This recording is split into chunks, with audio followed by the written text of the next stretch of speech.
বলি, খুব যে ফল কাটার ঘটা দেখছি, তা এত সব আয়োজন কার জন্যে? নিশ্চয় তোমার ওই গুরুদেবের ভোগের জন্যে।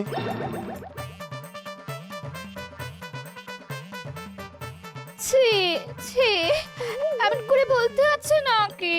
গুরু হলেন স্বয়ং ব্রহ্ম। ব্রহ্ম না ছাই, যেদিন থেকে আমার সংসারে পা রেখেছেন সেদিন থেকে ব্রহ্মা মানে আগুন হয়ে আমার সোনার সংসারটাকে জ্বালিয়ে পুড়িয়ে একেবারে খাক করে দিচ্ছে। এই শোনো, শাস্ত্রে বলে মন দিয়ে গুরু সেবা করলে না, গুরুর আশীর্বাদে মানুষ রাজা উজির হয়ে যায়।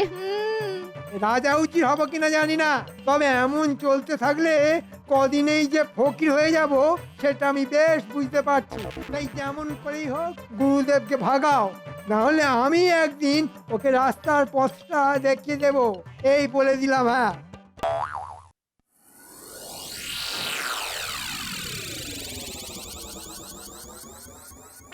কিরে বটা ঘটা, সাত সকালে এমন চুপ করে গাছতলায় বসে আছিস কেন? মনে মনে নিশ্চয়ই কোনো বদ মতলব আছিস। এমা কি যে বলো, বদমতলব আটবো কেন? হাতে তো তেমন কোনো কাজকর্ম নেই, তাই একটু বসে আছি। তোদের হাতে কাজকর্ম নেই, আবার মন্ত্রী মশাইও কদিন হলো রাজসভায় আসছেন, কেমন যেন একটা গন্ডগোলের গন্ধ পাচ্ছি। না না, গন্ডগোল হবে কেন?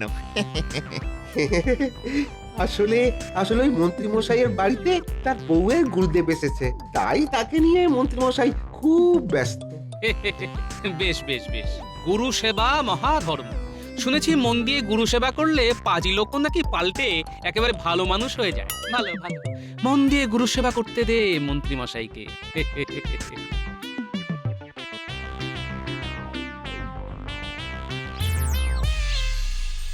মা, আজ আমি চলে যাব। চলে যাবেন মানে? এই তো গতকাল বললেন যে আর কটা দিন থাকবেন।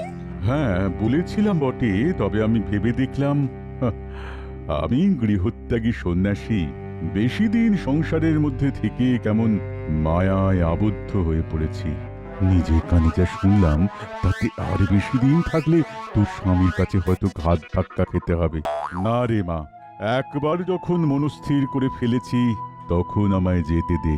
মনস্থির যখন করেছেন তখন আপনাকে আটকাবার ক্ষমতা আমার নেই গুরুদেব। তবে যাওয়ার আগে আশীর্বাদ করে যান যাতে আমার স্বামীর ধর্মে মতি হয়। হবে রে মা, হবে। ঈশ্বরের আশীর্বাদে সব ঠিক হয়ে যাবে। এ আবার কি করছিস মা? এই আঁচলে করে আপনার একটু পায়ের ধুলো মুড়ে নিলাম বাবা। আমার স্বামী এলে তার মাথায় ছুঁয়ে দেব। এটা রাখ, তবে খরচ করে নষ্ট করিস না। লক্ষ্মীর ঝাঁপিতে রেখে দিবি, দিনে দিনে তোর সংসারে শ্রীবৃদ্ধি ঘটবে।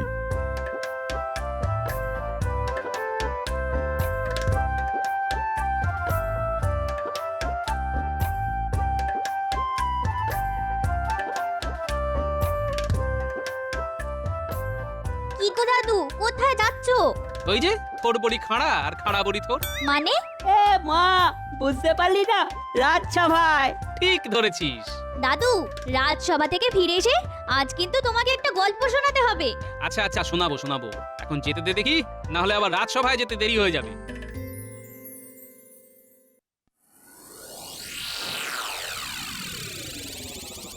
গিন্নি, ও গিন্নি, কোথায় গেলে গো? কি হলো, মুখটা এমন গোমড়া কেন? গোমরা না হয়ে কি হবে, হাসি খুশি টকমগে হবে। হ্যাঁ, সেইটাই তো জানতে চাইছি, গোমড়া মুখ কেন? গুরুদেব চলে গেছেন। চলে গেছেন? হ্যাঁ, যাওয়ার সময় তিনি আমাকে একটা মোহর দিয়ে বলে গেছেন, ওই দিনে দিনে ওই মোহরই আমাদের সংসারের শ্রীবৃদ্ধি ঘটাবে। এই নাও, মাথাটা একটু নিচু করো তো দেখি। কেন মাথা নিচু করতে যাব কেন? গুরুদেবের পায়ের ধুলো আঁচলে বেঁধে রেখেছি, মাথায় ছোঁয়ালে তোমার ভালো হবে। আর যদি মাদুলি করে চরণধুলি গলায় ঝুলিয়ে রাখতে পারো তাহলে মহারাজ আর গোপালের লাঠি ঝাঁটা না খেয়ে মাথা উঁচু করে বেঁচে থাকতে পারবে। আহা আহা গিন্নি, কি কথাই শোনালে তুমি। সোনার মোহর, চরণধুলি, মাদুলি পেয়েছি পেয়েছি। আহা, এই তিনের দৌলতে আমি দুদিনেই রাজা উজির বনে যাব। আমি রাজসভায় যাচ্ছে গিন্নি। চলে গেল। আচ্ছা, কি ব্যাপার বলো তো? কদিন হলো মন্ত্রীর দেখা নেই। সে কি, আপনি জানেন না? মন্ত্রীমশাইয়ের বাড়ি ওনার স্ত্রীর গুরুদেব এসেছেন, আর তাই নিয়ে তিনি ব্যতিব্যস্ত। না মহারাজ, আমার গিন্নির গুরুদেব আজই চলে গেছেন। তাই সবকিছু ফেলে একটা কথা বলার জন্যে ছুটে এলাম এই রাজপ্রাসাদে। কি কথা মন্ত্রী? মহারাজ, নিজেকে আজ বড় ছোট মনে হচ্ছে। কেন কেন কেন? এতদিন আপনাকে চিনতে পারিনি তাই। হ্যাঁ, আমাকে চিনতে পারোনি মানে? মহারাজ, আপনি যে সে মানুষ নন মহারাজ। মানে বাবা, মন্ত্রী এত ধানাই পানাই করছে কেন? মহারাজ, গুরুদেব বলে গেছেন আপনি হলেন ঈশ্বরের অবতার। হ্যাঁ, আমি ঈশ্বরের অবতার নাকি? কি যাতা বলছো তুমি? যাতা নয় মহারাজ, আর এ তো শুধু আমার মুখের কথা নয়, স্বয়ং গুরুদেবের কথা। একটু একটু পায়ের ধুলো দিন মহারাজ। বাবা, এই তো এক তুড়িতে মহারাজকে একেবারে ঈশ্বরের অবতার বানিয়ে দিল। না, ব্যাপারটা কেমন গোলমেলে লাগছে।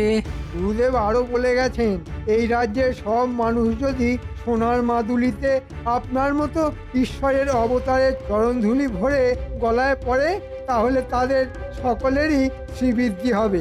হ্যাঁ মহারাজ, এ আমার কথা নয়, গুরুদেবের মুখ নিঃসৃত বুলি, মানে উপদেশ। কিন্তু এই রাজ্যের অনেক মানুষেরই তো নুন আনতে পান্তা ফুরিয়ে যায়। সোনার মাদুলি তারা গড়াবে কি করে? এই কি বলছে মন্ত্রী? হ্যাঁ, রাজ্যের সব প্রজা আমাকে ঈশ্বরের অবতার জ্ঞান করে আমার চরণ ধুলি গলায় ধারণ করবে। বাবা, মানুষ থেকে একেবারে ঈশ্বরের অবতার। ভাবলেই মনের মধ্যে কিরকম পুলক জাগছে। কি হলো মন্ত্রী মশাই, বলুন, তারা সব সোনার মাদুলি গড়াবে কি করে? সোনা? আচ্ছা, মাদুলি গড়াবার জন্য সোনার মোহর যদি আমি দিই? এই তো আমার রাজা বাবু কেমন সুসুর করে হাঁড়ি কাঠের দিকে গলা বাড়িয়ে দিচ্ছে। আপনি দেবেন মহারাজ? আহা, এই না হলে ঈশ্বরের অবতার। ঈশ্বরের মতো মনের মধ্যে কত দয়া। মন্ত্রী, আমার সঙ্গে এসো, এসো।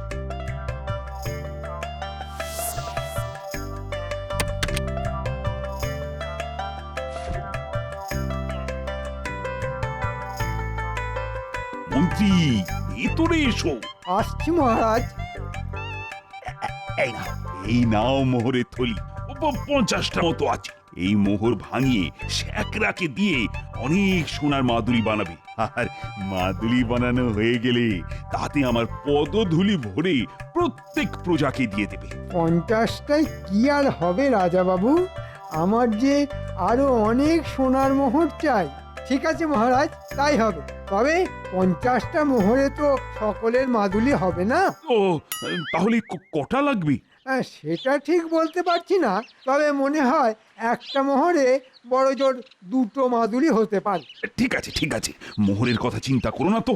যত লাগবে তত দেব। সে তো দেবেই রাজা বাবু। ঈশ্বরের অবতার সাজার যা নেশা তোমার মধ্যে ঢুকিয়ে দিয়েছি। বেশ, ভালো দেখে সোনার মাদুলি বানাবে কিন্তু। সে তো বানাবোই রাজা বাবু, তোমায় বলেছি একটা মোহরে বড় জোর 2টো মাদুলি হতে পারে। আমি তো সোনা দিয়ে বানাবোই না, বানাবো গিলটি সোনা দিয়ে। আর এই সব সোনার মোহর ঢুকে যাবে আমার সিন্ধুকে। আহ, আহ, আহ, আহ। আপনি কোনো চিন্তা করবেন না মহারাজ। তাহলে এখন আমি যাই মহারাজ। এসো, এসো, এসো। কি আনন্দ, কি আনন্দ! সমস্ত প্রজা আমার চরণ ধুলি মাদুলি করে গলায় পড়ে থাকবে। তারা তারা সকলে আমাকে ঈশ্বরের অবতার মনে করবে। ভাবা যায়? ওই আনন্দেই থাকুন আপনি, আর কাঁড়ি কাঁড়ি মোহর ওই বদমাইশ মন্ত্রীর হাতে তুলে দিন।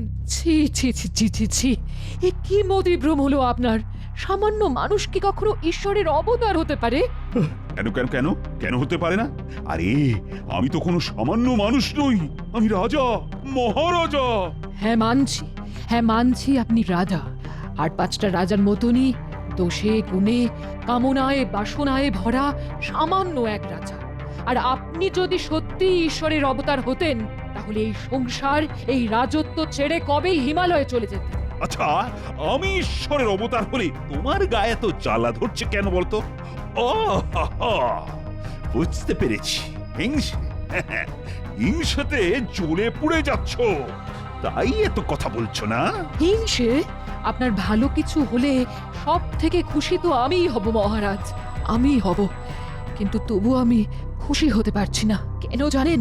কারণ মন্ত্রীর কথায় নেচে এটা নিছকই একটা অলীক কল্পনা আপনার। তাই আবারও বলছি, মাথা থেকে ঈশ্বরের অবতার হওয়ার এই ভূত নামান মহারাজ, এই ভূত নামান।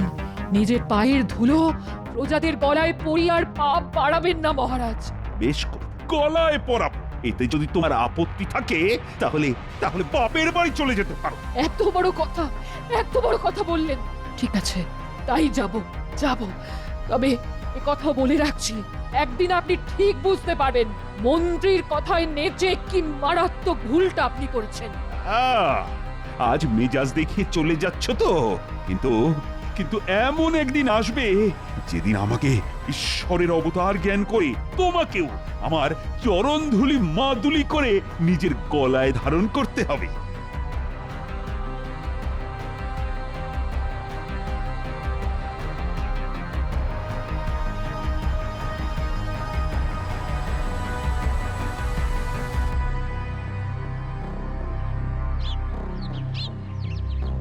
হ্যাঁ রে গুলটে, এখানে নিয়ে এলি কেন?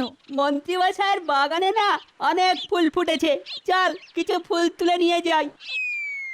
সর্বনাশ, মন্ত্রী মশাই আসছে। এখন কি করব? সামনে দিয়ে যেতে হলে তো হাজার প্রশ্ন করবে। তাহলে চল মন্ত্রীমশাইয়ের বাড়ির পেছনে গিয়ে লুকোই।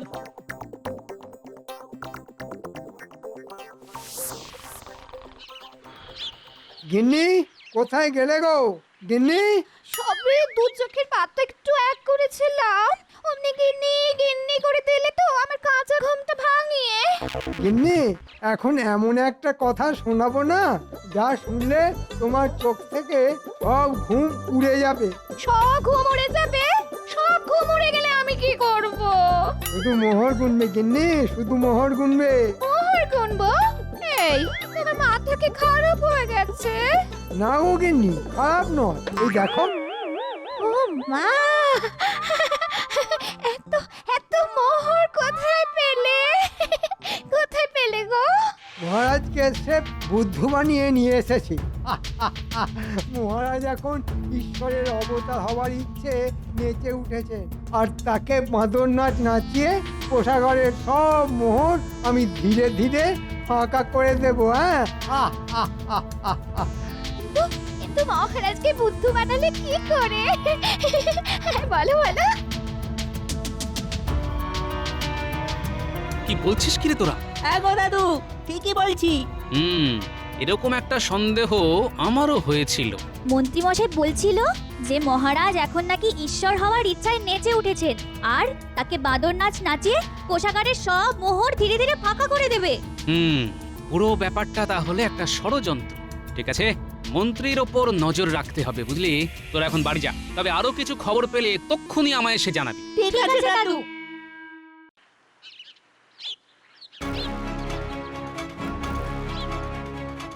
আরে মন্ত্রীমশাই, আপনি? কি সৌভাগ্য আমার। বলুন বলুন, কি প্রয়োজন? শোনো, দুদিনের মধ্যে তোমাকে নিদেন পক্ষে বড় দেখে 100টার উপর মাদুলি তৈরি করে দিতে হবে। দুদিনের মধ্যে 100টার উপর মাদুলি? হ্যাঁ, 100টার উপর মাদুলি। আর শুধু মাদুলি করে দিলেই চলবে না, প্রত্যেকটা মাদুলি হবে সোনার জল করা। এমন নিখুঁতভাবে সোনার জল করতে হবে যাতে খালি চোখে দেখলে মাদুলিগুলোকে আসল সোনার বলেই মনে হয়। খুবই কঠিন কাজ। তাই তো তোমার কাছে আসা। আচ্ছা আচ্ছা, চেষ্টা করব। না, চেষ্টা করব বললে হবে না, করে তোমায় দিতেই হবে। আর এই নাও, তোমার কাজের পারিশ্রমিক হিসেবে একটা সোনার মোহর রাখো। আমি চললাম। ও বাবা, ভেবেছিলাম ষড়যন্ত্র, কিন্তু এখন বুঝতে পারছি গভীর ষড়যন্ত্র। ঠিক আছে ষড়যন্ত্রী মশাই, ঠিক সময় মতো হাটে তোমার হাড়ি আমি ভাঙবই। তাহলে ব্যাপারটা এই দাঁড়াচ্ছে যে মহারাজকে ঈশ্বরের অবতার বানাবার ভড়ং করে মহারাজের সিন্দুক থেকে সব মোহর হাতিয়ে নেবার মতলব। আমি থাকতে যে সেটাই আর হচ্ছে না মন্ত্রী মশাই। কান ধরে সব মোহর তোমায় মহারাজের পায়ে ফিরিয়ে দিতে হবে। গোপাল দাদা, তোমার কাছে আসছিলাম। আমার কাছে? হ্যাঁ, রানীমা তোমায় ডেকে পাঠিয়েছেন, বললেন খুব জরুরি। তাহলে চলো রানীমার সঙ্গে দেখা করেই আসি, চলো। কিছু একটা করো গোপাল, কিছু একটা করো, কিছু একটা করে মহারাজকে এই ঈশ্বরের অবতার সাজার পাগলামি থেকে বাঁচাও। সে তো বাঁচাবোই রানীমা, আর তার অনেকটা কাজ আমি গুছিয়েও ফেলেছি। কিরকম? সেটা না হয় সময় এলেই দেখতে পাবেন। আমি তাহলে এখন যাই রানীমা। আচ্ছা এসো, তবে আমি কিন্তু তোমার ভরসাতেই রইলাম গোপাল। কোনো চিন্তা করবেন না, মনে রাখবেন আমি থাকতে মহারাজকে কেউ ভুল পথে চালাতে পারবে না।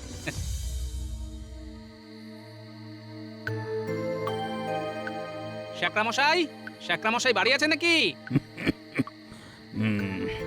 কি ব্যাপার গোপাল বাবু, এই রাতের বেলায় আমার বাড়িতে? একটা খুব গোপন আর দরকারি কথা ছিল।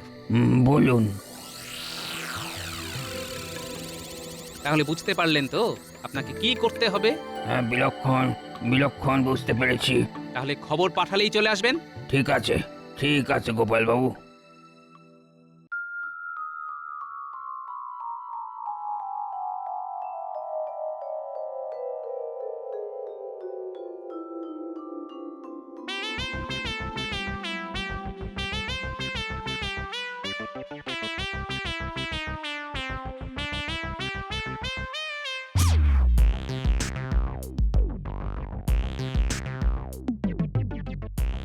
ভেতরে আসবো মহারাজ?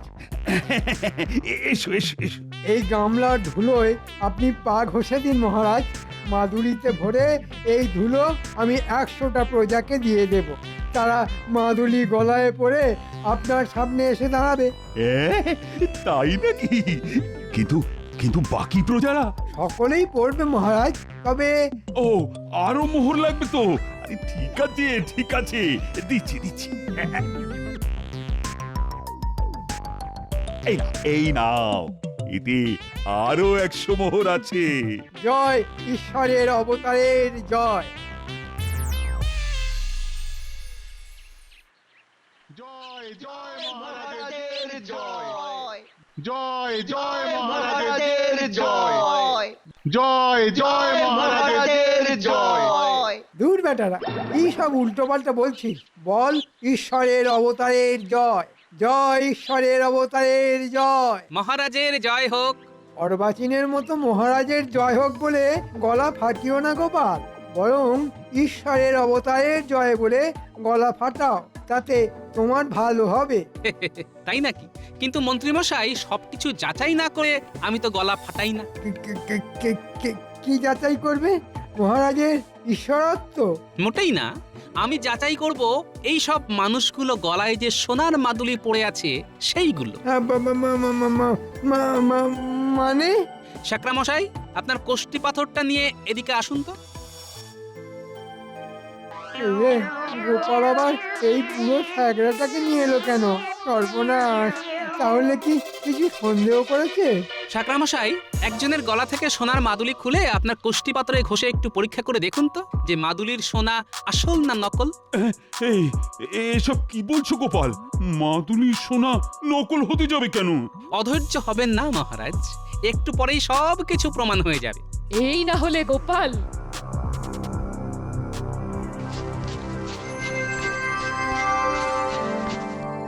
গোপাল দাদা, এই সোনা নয়, সোনার জল করা রূপোর মাদুলি। তুমি কি বলছো কি বুড়ো শেখরা? ঠিকই বলছি মহারাজ। বিশ্বাস না হলে যে কোনো শেখরাকে ডেকে এনে পরীক্ষা করিয়ে নিতে পারেন। মন্ত্রী, এ আমি কি শুনছি? মন্ত্রী মশাই আর কি বলবে মহারাজ, তার থেকে বরং আমি বলছি। আপনার মাথায় ঈশ্বরের অবতার হওয়ার ভূত চাপিয়ে কোষাগার থেকে সব মোহর হাতিয়ে নেবার মতলবে ছিলেন আমাদের মন্ত্রী মশাই।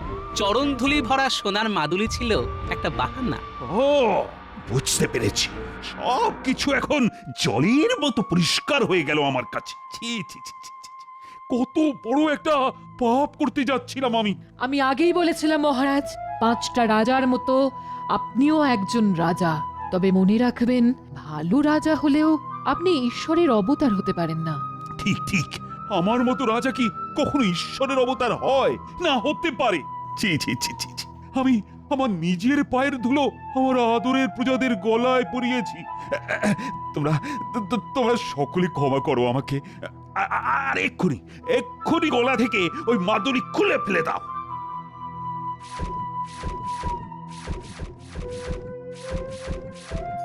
এই ফাঁকে কেটে পড়ি বাবা। আই আই আই, সেনাপতি সেনাপতি, মন্ত্রী পালাচ্ছে। ধরো ধরো, ওকে ধরো। ভুল হয়ে গেছে মহারাজ, আমায় ক্ষমা করে দিন। ক্ষমা করে দিন? হ্যাঁ, তোমার মতো এক চোরকে ক্ষমা করব? কখনোই না। আমার কাছ থেকে হ্যাঁ হ্যাঁ হ্যাঁ, মোট 150টা মোহর নিয়েছো তুমি, আর তাই সকলের সামনে কান ধরে 150 বার উঠবোস করবে। ওরে বাবা, আমি রুগ্ন মানুষ, 150 বার উঠবোস করলে আমার হাঁটু যে খুলে যাবে। আমি যে অক্কা পাবো মহারাজ, আমি যে অক্কা পাবো। আরে অক্কা পাবেন কেন? ওঠবস করতে করতে শুধু সেই মন্ত্রটা বলবেন। কোন মন্ত্রটা গোপাল ভাই? ওই যে মাদুলি, মুখের বুলি আর চরণধুলি। এটাও তুমি জেনে গেছো?